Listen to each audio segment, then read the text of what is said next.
is the Bloody Disgusting Podcast Network. This week's episode is sponsored by RLJE Films. Don't go looking for what you don't want to find. From Simon Barrett, writer of You're Next and The Guest, comes a twisty horror film Seance, now available on DVD and Blu-ray. Supermodel and actress Suki Waterhouse stars as Camille Meadows, a young girl who joins the prestigious Edelweiss Academy for Girls.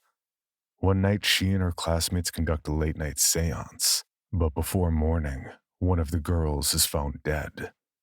Mysterious, macabre, and plenty bloody. You don't want to miss Seance. Head to Amazon.com and own it on DVD and Blu-ray today. The following contains mature subject matter, coarse language, intense situations, and is meant for an adult audience. Listener discretion is advised.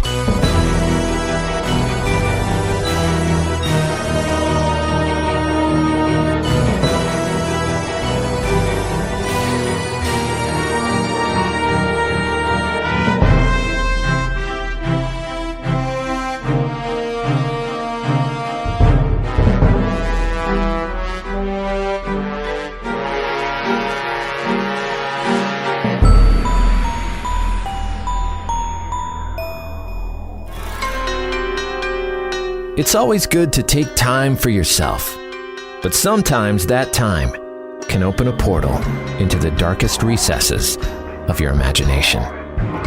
Pleader's Digest, issue number 10. Take a Hike. This story is called Take a Hike by Lauren Shand. When I got back to my desk at work, I found this yellow sticky note sloppily placed on my computer screen that had been written in some sort of chicken scratch. Your value doesn't decrease based on someone's inability to see your worth. A bunch of hearts surrounded the quote. I immediately recognized that writing and knew it was my best friend, Natalie. We had been besties since the day I started at the shithole. She knew I'd been a mess since Mitch and I had broken up, and she had always tried to cheer me up. Actually, all of my friends have been there for me in an overly supportive way. We've been to so many bars, movies, dinners, and they constantly tell me that I'm too good for him and that he sucks. Which he really does. I can't believe he cheated on me, like actually cheated. Oh shit. He's calling again. Fuck. I pressed decline and sent his ass straight to voicemail. I'm still so angry at him for what he did. Natalie was right behind my desk and scared the crap out of me. I didn't even see or hear you come in. What the hell? You were too busy looking at your phone to notice me. Mitch again? Yeah, he keeps calling and I keep sending it to voicemail, but he just won't get a frickin' clue. Yeah, Mitch could never take a hint. Let's not talk about Mitch. Let's talk about that guy from the bar last night. He was hot. You mean Josh? You weren't into him? I mean, he was all about you. I mean, he was really cute, but he kind of creeped me out. Everyone creeps you out. Well, unless they treat you like trash. Hey, that hurts. Why are you being so mean? I'm sorry, I didn't mean that. I hate seeing you sad, and I want you to find someone who respects you and treats you like the queen you are. Valid. How could I argue with her? I wanted that for myself, too. So what creeped you out about this hottie? I don't know. I just got this bad feeling from him. And he had these really cold and empty eyes. They looked like a shark or something, void of any real emotion. Ooh, creepy. Yeah, and the weird thing is, I felt like I had seen his eyes before. Do you know him or something? No, I don't. Well, I don't think so. Maybe in a past life when I was like serving as queen of hell or something. He said that we had met in his dreams once and that it was fate. Wow. Yeah, I know. That's some bullshit. Well, if he calls, just let it go to voicemail. He'll figure it out. He's got to be smarter than Mitch. Yeah, actually, I gave him the wrong number.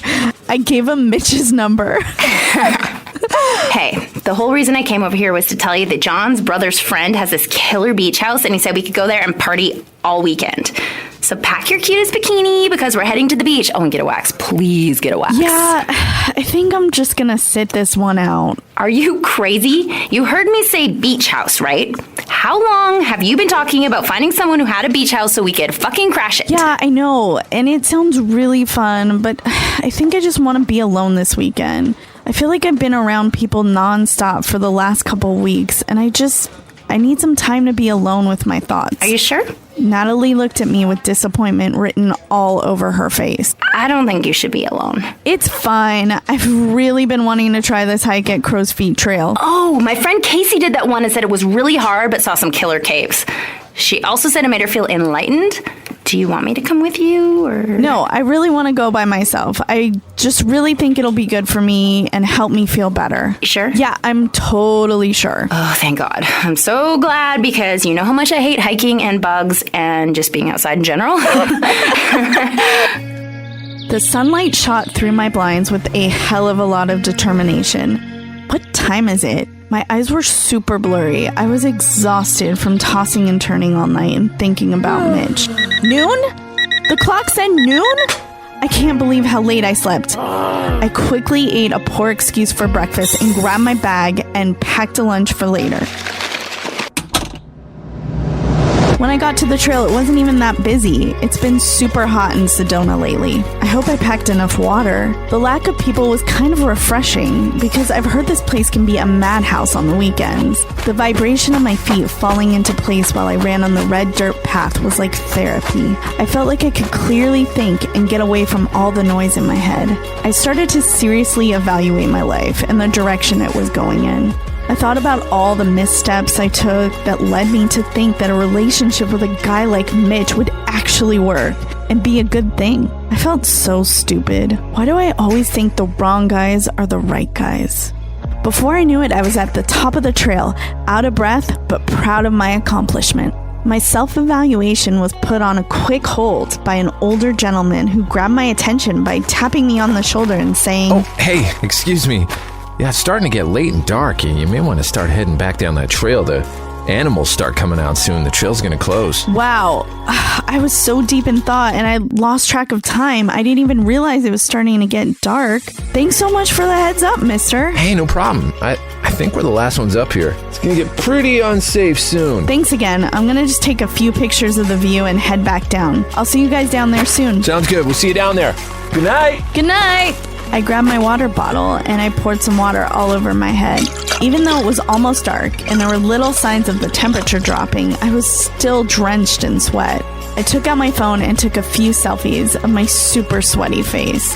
Gosh, I was so blotchy and red. I'm so glad nobody else is up here. I look like absolute shit. I put all my stuff in my bag and started heading down the trail. I couldn't help but notice the mud that looked like it had been painted on my legs and the fact that it's been a while since I shaved those things. I couldn't help but to obsess over it. The pattern of it looked like an abstract painting. Wow, that splatter looks like the paintbrush in Fantasia. All of a sudden, I could feel my feet starting to slip and little rocks moving below them. I tried to catch my balance and all of a sudden I felt one foot falling, followed by the second foot, until...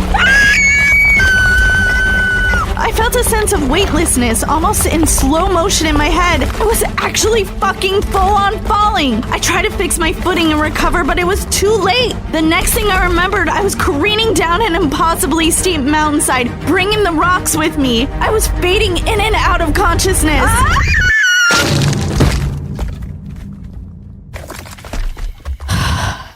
Is it nighttime? Where am I? A sudden panic and fog consumed me. Am I stuck? What's below me? I think my legs are asleep. Well, they feel numb. Can I pull myself up and out of wherever I am? I tried with as much will and strength I had to try and get myself out using my arms, but I couldn't pull myself out. Am I bleeding? Fuck. Everything hurts. Ugh, I want to die. Am I gonna die? Let me try and see if I can maneuver myself out. I started to try and wiggle and thought maybe moving my weight around to different parts of the rock might help unlodge me, but unfortunately, I think I made it worse. I slowly let the air fill my bruised lungs, and I let out a huge, forceful scream. Help me! Help! I'm stuck! Please help! I listened to see if I could hear anyone, and all I heard was my pathetic voice echoed back at me. Thoughts clouded my mind. How long am I gonna be stuck here? Is anyone gonna find me? Who's gonna feed my cat? How much am I bleeding? I really have to pee. If death had a smell, what would it smell like? Alright, that's some morbid shit. Beth, you need to pull it together. Help! I screamed again. Someone please help! Help me, please! I could feel the canvas strap on my backpack on my leg, but since it's pitch black, I can't see exactly where it is. I could just feel it. I tried to see if I could try and grab it, but my hand couldn't reach it. Well, this is just fucking great. I lifted my head up to see the sky. At least that was beautiful, constant, and calm. Because at this point, I was none of those. There were definitely some stars I hadn't seen in the sky since the city light pretty much mutes them and puts them to sleep. All of a sudden, I felt pebbles and dirt dusting the top of my head. There was clearly something above me. Was it an animal? Was it a person? Or maybe the police? I rushed to call out to whatever was up there. Hello? All of a sudden, there was a steady stream of light blinding my saddened blue eyes. Hello? Hello? I was so excited to hear another person's voice. More of Bleeders Digest issue number 10. Take a hike. After this.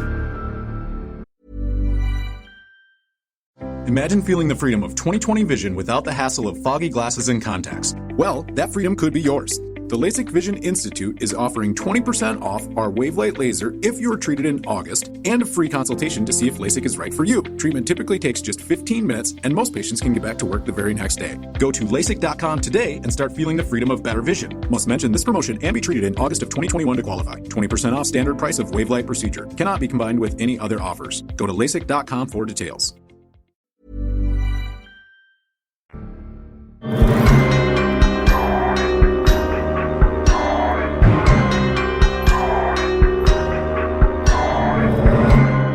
I fell and I'm stuck between two rocks. Can you call 911? Oh, damn, I didn't realize you were stuck. I don't have any reception up here. Let me take a hike further down the trail. I'll see if it's any better, and I'll get some help. The stranger waved around his flashlight to get a better look at me and the situation. I still couldn't get a real good look at him. Thank you so much. My name is Beth. Hey, Beth. David, nice to meet you. Sorry it's not under better circumstances. You're literally my savior. I was at the right place at the right time. I'm gonna run and get you some help. Great. I'll stay here. I could hear his shoes hit the rocks and residual dirt fall on my face as he left to go get help. I took a deep breath and was so relieved that help was coming my way. After what seemed like an hour, David arrived back with a giant bag. I got supplies. Did you call for help? I sure did. It might take a while since we're so far up the hill, but they're coming. Did you tell him I was badly hurt? Yeah, of course. Don't you worry. Thank you again. I'm going to take a hike down to where your feet are dangling. I'm going to see if I can see what's going on from there. Okay, but I'm sure paramedics will be here any second. In a blink of an eye, I saw a flashlight shining up from below. Yeah, listen, I can see that there's a major gash in your left foot. That's going to need some stitches. Yeah, it kills. I'm going to try and see if I can pull you down through the rocks. That won't be necessary, and that won't work. I really feel like I need a professional, and help should be here any second. David took a running jump, and before I knew it, he grabbed onto my two legs, swinging back and forth as my bones cracked. With every swing forward and back, I screamed in agonizing pain. Ah! David, stop! Tears streaming down my face. I could feel my body becoming lodged deeper in between the rocks. David's hand slipped and he lost his grip.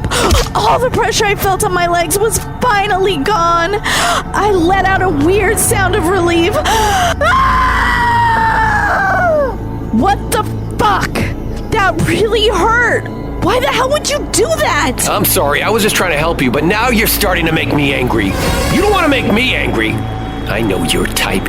Ungrateful and always thinking about yourself. I was starting to panic again. Did he even call 911? I don't want to piss him off. He's my only help at the moment. But obviously, he's not all there. I know you were just trying to help, but that really fucking hurt. I'm thinking we just wait for the paramedics and let them handle this. Maybe you should just call them again. I heard silence. David, are you there? I could hear rustling. I didn't mean to upset you. You did upset me, you stupid bitch! Whoa, I think we got off on the wrong foot, David. Please help me.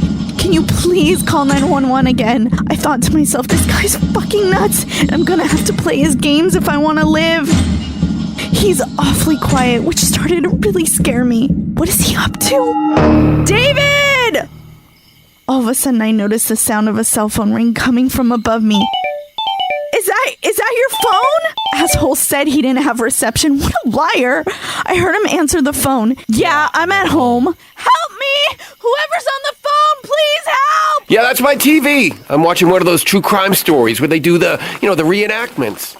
This one is really brutal. David's voice got more and more distant. He finally returned and he started taking metal objects out of this bag. I could hear them clanking. You're all I got. I'm counting on you to get me out of this. Oh, I'm gonna help you, but not in the way that you think you need help. What does that mean? I have money and a car. I will give you anything you want. I mean, anything. David didn't say a word. He just continued to pull out his supplies. He positioned himself down where he could see my face, and even more importantly, where he could reach me. He secured his flashlight around his wrist, freeing up both his hands. The flashlight swung between us, slowly lighting up our faces. This was the first time I was able to get a glimpse at what he looked like. My God! It's you! You're not fucking David! Your name is Josh! Josh from the bar the other night! I would recognize those soulless eyes anywhere! I'm surprised you didn't realize it was me sooner. I mean, I thought we had a moment the other night. I said I've seen you before in my dreams. Wait, have I seen you before the bar? I know I have. I just can't remember where. Yeah, my name's Josh Barrett. Doesn't that name mean anything to you? That name sounded familiar, but I couldn't remember where I'd heard it before. I kept repeating Barrett in my mind, hoping that if I said it enough times, it would jog my memory. I mean, you can't possibly be this stupid, can you? I was 10 and you were 6 and your bitch of a mom was dating my dad. She was picking you up from ballet class when your mom's car didn't start. So my dad, being the great guy he was, left in the middle of a snowstorm to pick you and your mom up. On the way, he was hit by a car and died on impact. Listen, Josh, I'm so sorry about your dad, but that was not my fault. It's your fucking fault because my dad told your mom not to take you to class during that storm. And you cried and you begged and threw a fit, so your mom took your spoiled ass. If you hadn't been such a brat and made your mom take you, I wouldn't have to grow up without a dad. You killed my dad and I'm gonna fucking destroy you. Josh, I barely remember that. I was 6. I didn't know that me going to ballet class would end your father's life. I knew you would say that. That's what my psychiatrist said you would say if I ever confronted you. I've been waiting for this moment for years. I've been watching and waiting for so long. And now the time has come. I apologized and told him over and over again that I was sorry, and I begged him for forgiveness. He told me forgiveness was for the weak, as he aggressively grabbed a chunk of my hair from the top of my head and used it to slam my head into a rock. I could feel the pieces of hair that were pulled out floating in the air and eventually finding a home on my face. They started tickling the inside of my nose. David, please stop. He stopped for a few seconds and I felt a tiny bit of relief, only to have that moment stripped away from me so fast by the feeling of a dull blade scraping against my forehead. The feeling started as a light scratch, and it grew to a strong pressure. Blood dripping and finding its way into my eyes and clouding my vision. I could feel pieces of my skin splitting and stretching. I tried to grab his hands to stop him, but I couldn't get a good grip. I used all my strength and pushed my left hand towards his till I made contact. Shit, you bitch, I dropped my fucking knife! That was my dad's knife! What the hell is wrong with you? He was always so nice to you. Josh, what I remember of your dad is that he wouldn't like the way that you're treating me right now. This would absolutely break his heart. Shut up! Nobody asked you. I'm going down there and get my knife. As he left, I tried to think of a way to stop him. If this continued, he was most definitely gonna kill me. If I could just get a strong enough grip on him, I could possibly knock him out. When he came back, I was ready for him. He took out a hammer, and he took out some nails, and he started trying to hammer one of them through the sweaty palms of my hands. Stop moving and this will be over quickly. Finally, bullseye. Even though the pain was immeasurable, I held in my screams, and I refused to give him any power over me. The pain was excruciating, but I used it as a weapon to stretch my body high enough to get a decent hold of his arm, and I pulled him off the edge. I felt the wind of his fall brush against my arms. He bounced off the rocks like a pinball and hit the ground with a large, impactful thud. A stream of blood washed away the dirt from underneath his face. The sun was starting to come up, and I heard the bustle of new hikers making it to the top of the trail. I was in so much pain, and I knew I was seriously banged up, but I didn't know the extent of it. I screamed out again and was found by a group of young women who called 911. They reminded me so much of me and my friends, and boy, did I have a story for them. I couldn't wait to see them. Once the paramedics reached me, they discovered I was so deeply lodged between the boulder that they had to call in all these specialists to decide what the best course of action was. They carefully chipped away parts of the boulder that was in front of me. I remember feeling so alive when they pulled me out. When I got to the top, I saw strangers clapping and cheering. I gave them all a little smile. I took a deep breath, and my next thought was to tell the police about Josh. I got the attention of one of the officers, and in my super dry voice, I said there was a man named Josh. He tried to kill me. He fell, and his body was just below. They radioed to two of the members on the team just behind the caution tape to go recover the body. On the lookout for a 6-foot-tall male. The EMT lifted me up and laid me on a stretcher. A helicopter was waiting for me a few feet down the trail as I needed to be airlifted. As the tech was strapping me in, the officer ran back up to me and said, "Beth, we can't find a body down there. There's nothing. Are you sure you weren't hallucinating? Looks like you banged your head pretty hard." Of course I wasn't hallucinating. I swear someone was trying to kill me.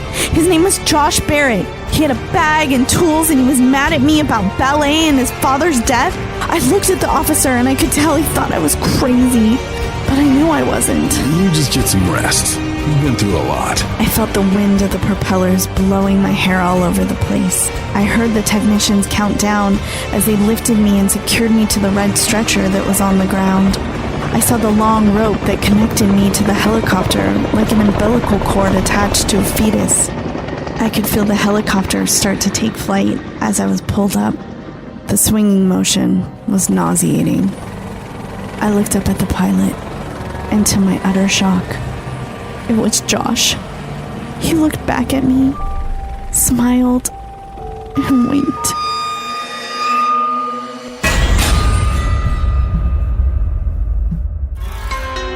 Take a Hike, written by Lauren Shand, featuring Lauren Shand as Beth, Spider-One as Josh Barrett, Chrissy Fox as Natalie, Mike Crank as Officer Dan, and Trevor Shand as the hiker. Production and sound design by Trevor Shand. Bleeders Digest is created and curated by Spider-One, Chrissy Fox, Trevor Shand, and Lauren Shand. Theme music by Trevor Shand, Tyler Connolly, and Chrissy Fox. Subscribe on your favorite podcast provider to never miss an episode. Bleeders Digest is a presentation of the Bloody Disgusting Podcast Network. Imagine feeling the freedom of 20/20 vision without the hassle of foggy glasses and contacts. Well, that freedom could be yours. The LASIK Vision Institute is offering 20% off our Wavelight laser if you were treated in August, and a free consultation to see if LASIK is right for you. Treatment typically takes just 15 minutes, and most patients can get back to work the very next day. Go to LASIK.com today and start feeling the freedom of better vision. Must mention this promotion and be treated in August of 2021 to qualify. 20% off standard price of Wavelight procedure. Cannot be combined with any other offers. Go to LASIK.com for details.